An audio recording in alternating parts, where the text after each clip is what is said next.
ጤና ይስጥልን ክቡራትና ክቡራን። የመካከለኛው ምስራቅ ውጥረት በአስፈሪ ሁኔታ ቀጥሏል። ዓለም ትንፋሿን ውጣ የምትጠብቀው የአስፈሪ ሌሊት ዛሬ ይሆን? ፕሬዚዳንት ዶናልድ ትራምፕ ኢራንን በአንድ ሌሊት እናጠፋታለን ሲሉ ያስተላለፉት ትዕዛዝ መላውን ምድር አንቀጥቅጧል። በዛሬው ዝርዝር መረጃችን ትራምፕ ዛሬ ሌሊት የመጨረሻዋን ሲሉ የዛቱበትና ጦርነት የታወጀበትን አስደንጋጭ መግለጫ እንመለከታለን። በመቀጠልም ሩሲያ ይህ የጦር ወንጀል ነው ስትል ዋሽንግተንን ክፉኛ ያወቀሰችበትን ሚስጥር ለትራምፕ የተሰጠውን ማስጠንቀቂያ እናያለን። አያይዘንም ኔታንያሁ ለትራምፕ በስልክ ያስተላለፉትና ተኩስ አቁሙ አደጋ አለው ያሉት ጥሪ ምን አንድምታ አለው የሚለውን እንፈትሻለን። በሌላ በኩል በጣም የሚገርመው ክቡራን አድማጮች በመልካም ዜና እንውሰደውና ከዚህ ቀደም 5 ነጥቦችን የያዘ የመደራደሪያ ሀሳብ አቅርባ የነበረችው ኢራን አሁን ላይ አሜሪካ ላቀረበችው የ15 ነጥቦች የመፍትሄ ሀሳብ ምላሽ የሚሆን አዲስ የ10 ነጥብ ቅድመ ሁኔታ ማቅረቧ ተገልጿል። ጉዳዩን በዝርዝር እንመለከተዋለን። ትራምፕስ በ4 ሰዓት ውስጥ የኢራን ድልድዮችና የኃይል ማመንጫዎችን ለማውደም ያቀዱት ወታደራዊ ዕቅድ ምን ይመስላል? በመጨረሻም በዚህ ጦርነት ምክንያት ስጋት ላይ ለወደቀችው ኢትዮጵያ 3 የነዳጅ መርከቦች አዲስ ተስፋ ይዘው ጅቡቲ መድረሳቸውና አሁንም ግን በአገር ውስጥ የቀጠለው ቀጣይ ስጋት በዝርዝር እንመለከታለን። ሌሎች መረጃዎችንም ይዘናል። ቪዲዮን ላይክ በማድረግ ጀምሮ አዳዲስ መረጃ በፍጥነት ዩቲዩብ ላይ ሲለቀቅ ቀድሞ እንዲደርሰው የዩቲዩብ ቻናሌ ሰብስክራይብ ማድረግ የደውል ምልክቷን መጫን ቤተሰብ እንድትሆኑ በአክብሮት እየጋበዝን ሀሳብ አስተያየቶን በኮሜንት መስጫው ላይ አጋሩ። እስከ ቪዲዮ ፍጻሜ አብራችሁን ቆዩ። ዝርዝር መረጃውን አድምጡ፣ አብረን እንከታተለው።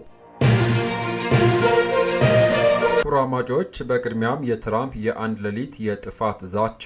የአሜሪካው ፕሬዝዳንት ዶናልድ ትራምፕ ኢራን የሆርሙዝ ባህረ ሰላጤን እንድትከፍት የሰጡት የጊዜ ገደብ ዛሬ ማክሰኞ የሚያበቃ መሆኑን በማስታወስ ዓለምን ያስደነገጠ ማስጠንቀቂያ ሰንዝረዋል።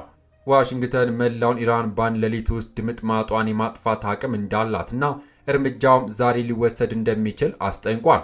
የአሜሪካው ፕሬዝዳንት ዶናልድ ትራምፕ ትናንት ሰኞ አፕሪል 6 2026 በዋይት ሃውስ በሰጡት ጋዜጣዊ መግለጫ ላይ መላው ሀገር በአንድ ሌሊት ልጠፋ ትችላለች፣ ያም ሌሊት ምናልባት ዛሬ ሊሆን ይችላል በማለት እጅግ ጠንካራ ዛቻ ሰንዝሯል።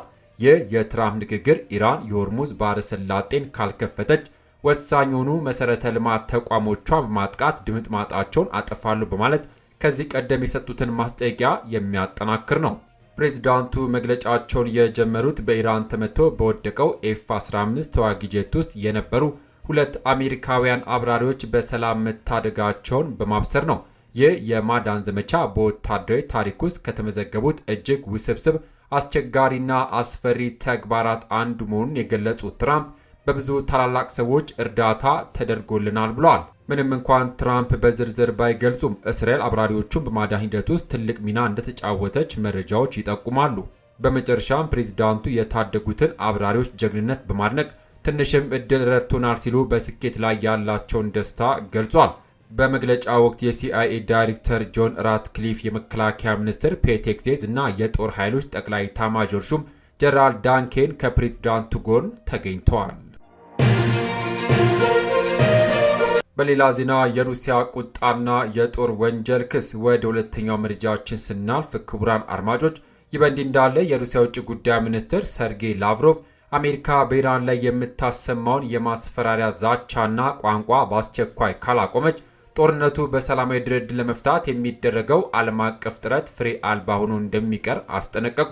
ላቭሮቭ ይህንን ያሳወቁት ትናንት ከኢራን አቻቸው አባስ አራጊች ጋር በስልክ ባደረጉት ውይይትም ሲሆን ሩሲያ ቀውሱ በውይይት እንዲፈታ የበኩሏን የማደራደር ሚና አጠናክራ እንደምትቀጥል አረጋግጧል። ይህ የሞስኮ ጠንካራ ወቀሳ የተሰማው ፕሬዝዳንት ዶናልድ ትራምፕ ኢራን የሆርሙዝ ባህረ ሰላጤን የማትከፍት ከሆነ ወሳኝ የሆኑ የኢራን መሰረተ ልማቶችን አጋያለሁ በማለት ያቀረቡትን አደገኛ ዛቻ ተከትሎ ነው። የሩሲያ የውጭ ጉዳይ ሚኒስትር ለጋዜጠኞች በሰጠው መግለጫ አሜሪካ ያለምንም በቂ ምክንያትና ከዓለም አቀፍ ሕግ ውጪ በሲቪል ተቋማት ላይ የምትፈጽመውን ጥቃት በአስቸኳይ እንድታቆም አበክሮ ጠይቋል።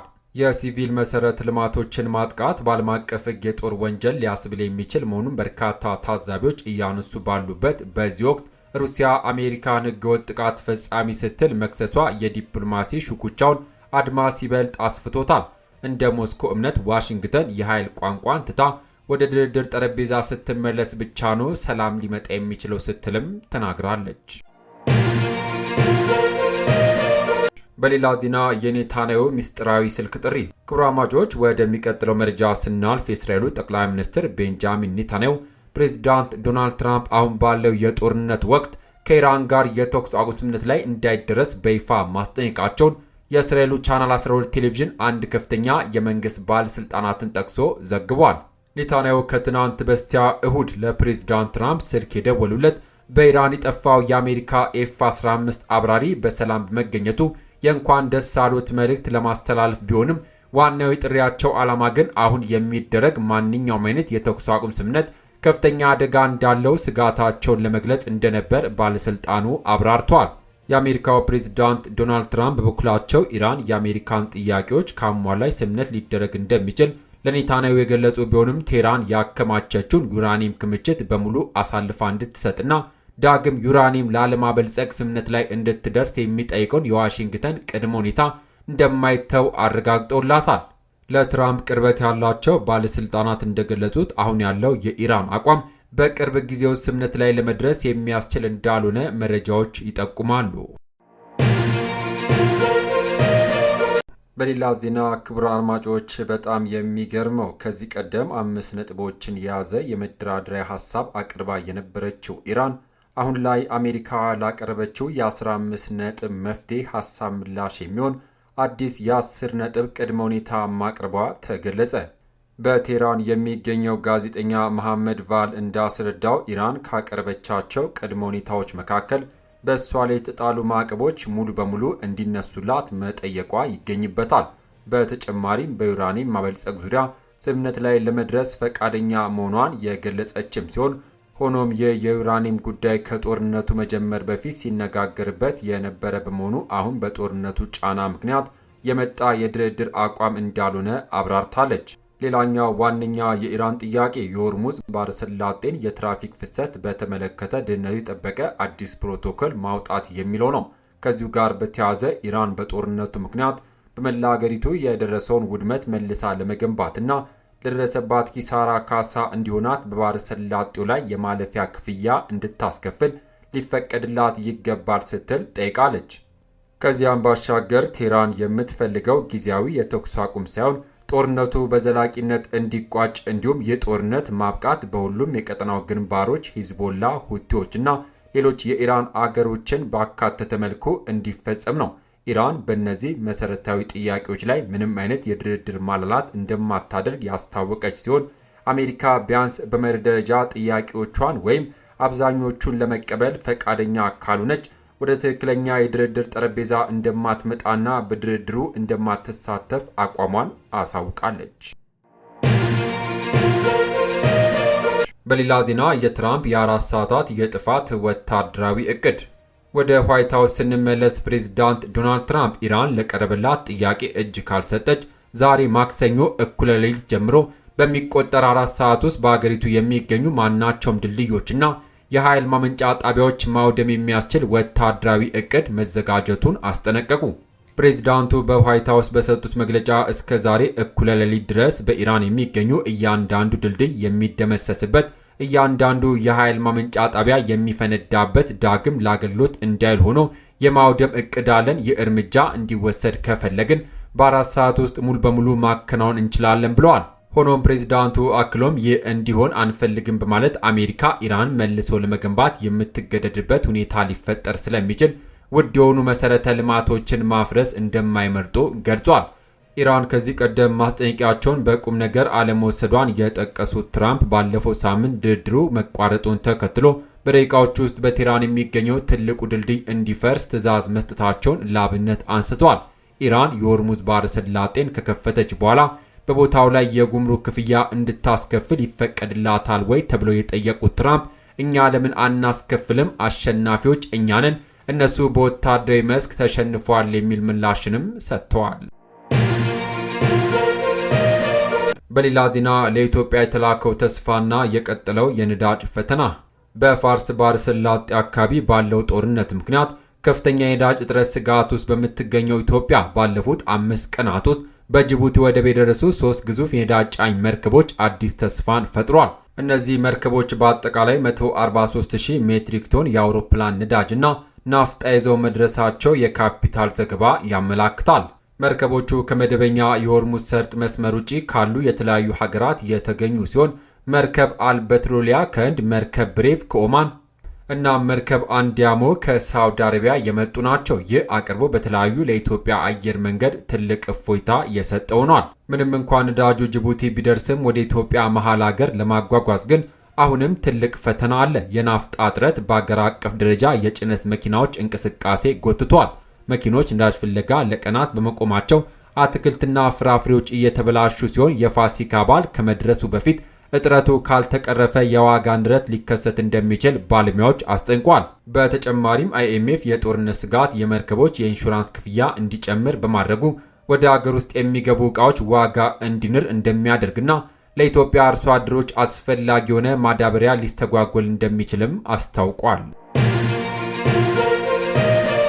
ክቡራማጆች በመጨረሻም ዶናልድ ትራምፕ ከተጠባቂው መግለጫቸው በፊት ከዋይት ሀውስ የሰጡትን ማብራሪያ ወደ እናንተ ላድርስ። ከትናንት በስቲያ እሁድ ጦርነቱ እንዲቆም ከአደራዳሪ ሀገራት ወደ አሜሪካና እስራኤል የተላከው የስምምነት ፕሮፖዛል ለ45 ቀናት የተኩስ አቁም እንዲደረግና የሆርሙዝ የባህር ወሽመጥ እንዲከፈት የሚጠይቅ ነበር። ትራምፕ ይህን ጥረት ፕሮፖዛል አቅርበዋል። እናም እሱ ጠቃሚ ሀሳብ ነው፣ ይህ ወሳኝ እርምጃ ነው፣ በቂ አይደለም፣ ነገር ግን በጣም ጠቃሚ እርምጃ ነው ብሏል።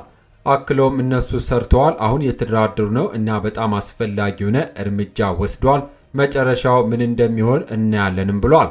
የመጀመሪያው አገዛዝ ተወስዷል፣ ሁለተኛው አገዛዝ ሄዷል። አሁን የምናስተናግደው ሶስተኛው ቡድን እንደቀደሙ ጽንፈኛ አይደለም፣ እናም እነሱ የተሻሉ ብሎች ናቸው ብለን እናስባለን ብሏል። ትራምፕ የኢራን ነዳጅ ዘይት የመውሰድ ፍላጎታቸውን በድጋሚ አጠናክረው ቢናገሩም የአሜሪካ ሕዝብ ይህን እንደሚፈልግ አላውቅም ብሏል። ምኞት አለኝ፣ ነዳጅ ዘይቱን መውሰድ እፈልጋለሁ፣ ግን የአሜሪካ ሕዝብ ያን እንደሚፈልግ አላውቅም። ወደ ኢራን እንድንገባና ማድረግ ያለብንን አድርገን እንድንወጣ ይፈልጋሉ ሲሉ ለጋዜጠኞች ተናግሯል። ፕሬዝዳንቱ አሜሪካ በኢራን የኃይል ማመንጫዎችና በሌሎች መሰረተ ልማቶች ላይ ጥቃት ለማድረስ ማቀዳቸውን የጦር ወንጀል ስለማስከተሉ ሲጠየቁ አያስጨንቀኝም ሲሉ ምላሽን ሰጥቷል። አክለውም ለጋዜጠኞች የጦር ወንጀል ታውቃለህ የሚል ጥያቄ በማቅረብ የጦር ወንጀሉ ኢራን የኒውክሌር ጦር መሳሪያ እንድትይዝ መፍቀድ ነው ብለዋል።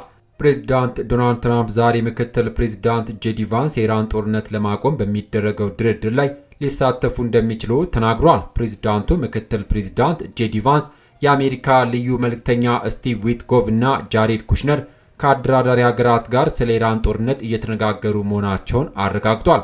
አንድ ጋዜጠኛ በትናንትናው የዋይት ሀውስ ማብራሪያ ላይ ለምን እነዚያ ጸያፍ ቃላትን በመጠቀም በትሩዝ የማውሬ ገጽ ላይ ኢራን እንዳስፈራሩ ሲጠየቅ ትራምፕም ሀሳቤን ለመግለጽ ያህል ብቻ ነው ከዚህ ቀደም የሰማው ይመስለኛል ሲሉ መልሰዋል። ፕሬዝዳንቱ የኢራን ሕዝብ የጦር መሳሪያ ማግኘት ከቻለ ከሀገሪቱ አገዛዝ ጋር ይዋጋል ማለት ይህንንም ኢራን መቋቋም ስለማትችል አገዛዙ በሁለት ሰከንድ ውስጥ እጅ ይሰጣል ሲሉም አክሏል። ትራምፕ የኢራን ሕዝብ ነፃ መሆን ስለሚፈልግ የቦምብ ድምፅ መስማት ይፈልጋል ብለዋል።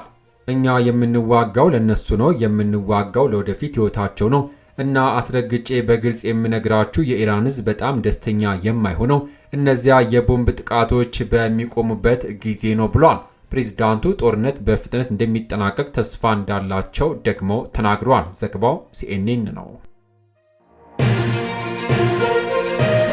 በሌላ ዜና ፕሬዝዳንት ትራምፕ ሚስጥር አውጪዎችና ጋዜጠኞች በእስራት እንደሚቀጡ ገለጹ። ፕሬዝዳንት ዶናልድ ትራምፕ በትናንትናው ዕለት ሰኞ ለጋዜጠኞች በሰጡት መግለጫ ባለፈው ሳምንት በኢራን የተከሰከሰው የአሜሪካ የጦር አውሮፕላን ተከትሎ አንድ የአየር ኃይል መኮንን ጠፍቷል የሚለው መረጃ ለሚዲያ አሳልፎ የሰጠውን አካል እያደኑ መሆናቸውን አስታወቁ። ፕሬዝዳንቱ መረጃውን ያወጣው ጋዜጠኛ የዜና ምንጩን ለመናገር ፈቃደኛ ካልሆነ የእስር ቅጣት እንደሚጠብቀው በግልጽ ዝተዋል። ትራምፕ እንደተናገሩት በኢራን ሰማይ ላይ የተመታው አውሮፕላን አባላትን ለማዳን የተደረገው ጥረት መረጃው ቀድሞ በመውጣቱ ምክንያት እጅግ አስቸጋሪ ሆኖ ነበር። የደህንነት ስጋቱ ሁለተኛው የአውሮፕላን አባል መጥፋቱና በዜና መሰራጨቱ ኢራን በንቃት እንድትፈልገውና ከአሜሪካ ቀድማ ለመያዝ ጥረት እንድታደርግ መንገድ ከፍቷል ተብሏል።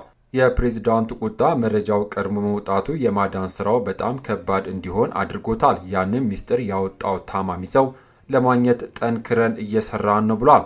ትራምፕ ሲቀጥሉ ወይ ምንጩን ተናገር ካልሆነ ወይን ይውረድ ለሚዲያ ተቋማት ለጋዜጠኞች ጠንከር ያለ ማስጠንቀቂያ ሰጥቷል። ፕሬዚዳንቱ ሲቀጥሉ መረጃውን ወይ አውጣው የሚዲያ ተቋም እንሄዳለን፣ ከዚያም ይህ የሀገር ደህንነት ጉዳይ ነው የሰጠህን አካል ተናገር፣ ካልሆነ ግን ወደ እስር ቤት ትሄዳለህ እንላቸዋለን ብሏል። ፕሬዚዳንቱ አክሎም መረጃውን ያወጣው ጋዜጠኛ ምንጩን ካልተናገረ በስተጀርባ ያለው ሰው ለመለየት ሲባል ጋዜጠኛው ራሱ ለእስር እንደሚዳረግ በድጋሚ አስረግጠው ተናግረዋል። በሌላ ዜና ኔቶ ይፍረስ አሜሪካ ትውጣ ማለት በቱርክ የተቃውሞ ሰልፍ ተካሄደ።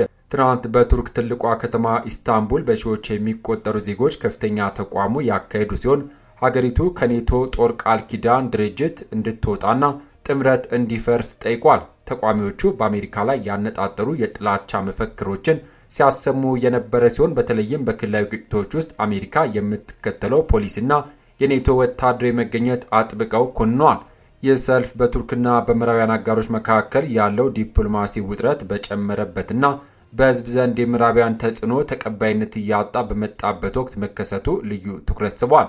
ቱርክ በኔቶ ውስጥ ሁለተኛዋ ግዙፍ የጦር የምታስተዳድር አገር ብትሆንም በቅርብ ዓመታት ውስጥ ከዋሽንግተን ጋር ባላት ግንኙነት ላይ ከፍተኛ መሻከር ታይቷል። ሰልፈኞቹ ኔቶ የቱርክን ብሔራዊ ደህንነት ከማስጠበቅ ይልቅ ለምዕራባውያን ጥቅምና ለቀጠናዊ መረጋጋት መሳሪያ ሆኗል ሲሉም ይከሳሉ። የቱርክ መንግስት ከሩሲያ ጋር ያለውን ግንኙነት እያጠናከረ ባለበትና የራሱን ገለልተኛ የውጭ ፖሊሲ መቅረጽ እየሞከረ ባለበት በዚህ ወቅት እንዲህ ያሉ የህዝብ ተቃውሞ በአገሪቱ የወደፊት የኔቶ አባልነት ላይ ትልቅ ጥያቄ ምልክት እያሳረፉ ይገኛሉ።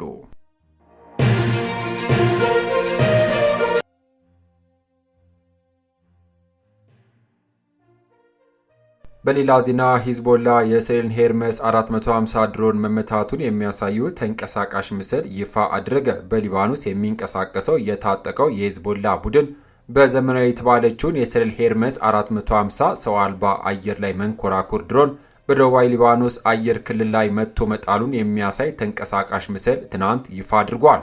ክስተቱ የሂዝቦላ አየር መከላከያ ክፍሎች ሰርፌስ ቱ ኤር ሚሳይል ሰርፌስ ቱ ኤር ሚሳይል በመጠቀም ድሮኗን ኢላማ አድርጓል። ቦታው ድሮኗ የተመታችው በደቡባዊ ሊባኖስ አይኒታ በተባለችው ከተማ አቅራቢያ መሆኑ ተገልጿል። የድሮኗ አይነት ሄርመስ 450 ዚክ የምትባለው ይህች ድሮን ለእስራኤል መከላከያ ሰራዊት ለስለላ፣ ለመረጃና አሰባሰብ፣ ለጥቃት የምታገለግል ቁልፍ ወታደራዊ መሳሪያ ነች። ሂዝቦላ ባሰራጨው ምስል ላይ ሚሳኤሉ ድሮኗን በሰማይ ላይ ሲመታና ድሮኗ ተከታትላ ወደ መሬት ስትወድቅ በግልጽ ይታያል። ይህ ክስተት በሁለቱ ወገኖች መካከል ያለውን የአየር ላይ ፍልሚያ ወደ አዲስ ያሸጋገረው መሆኑን ተላላኪዎች እየዘገቡት ይገኛሉ። የእስራኤል መከላከያ ሰራዊት አይዲኤፍ ስለ ክስተቱ እስካሁን የሰጠው ዝርዝር መግለጫ ባይኖርም ቀደም ባሉ ጊዜያት መሰል ድሮኖቻቸው በጥቂት መውደቃቸውን ማረጋገጣቸው ይታወሳል። የድሮን መመታት እስራኤል በሊባኖስ ድንበር አቅራቢያ ለምታደርገው የስለላ ስራ ትልቅ እንቅፋት ሊሆን እንደሚችል ወታደራዊ ተንታኞች ይገምታሉ። በመካከለኛው ምስራቅ እየተባባሰ የመጣውን ውጥረት ተከትሎ መሰል የአየር ላይ ጥቃቶች በሁለቱም ወገኖች ዘንድ እየተበራከቱ መጥተዋል። ክቡራትና ክቡራን የዩቲዩብ ቻናል ቤተሰቦች ለሰዓቱ ያስኩላችሁ ሰበር መረጃዎች እነዚህን ይመስሉ ነበር። በእርግጥም መካከለኛው ምስራቅ አሁን ባለችበት ሁኔታ የዓለም ስጋት ሆና ቀጥላለች። ዛሬ ሌሊት ፕሬዝዳንት ትራምፕ እንዳሉት የኢራን ዕጣ ፈንታ ምን ይሆን? የሩሲያና የእስራኤል ተሳትፎ ቀጣዩ ምዕራፍ ወዴት ይወስዷል? በሀገራችንስ ያለው የነዳጅ እጥረት በበዓል ዋዜማ ላይ በነዋሪው ላይ ምን አይነት ተጽዕኖ ያሳድር ይሆን? እናንተስ በዚህ ጉዳይ ላይ ምን ትላላችሁ? ትራምፕ የሰጡት የጊዜ ገደብ የጦርነት መጀመሪያ ይሆን ወይስ የድርድር መክፈቻ? በነዳጅ እጥረት ዙሪያ ምን አይነት መፍትሄ ሊበጅለት ይገባል? አስተያየታችሁን ከታች ባለው የኮሜንት መስጫው ላይ አስፍሩልን። እነዚህንና መሰል ወቅታዊ መረጃዎች በየቀኑ በፍጥነት እንዲደርሷችሁ የቻናላችን ቤተሰብ ካልሆናችሁ ሰብስክራይብ ማድረጋችሁን እንዳትረሱ።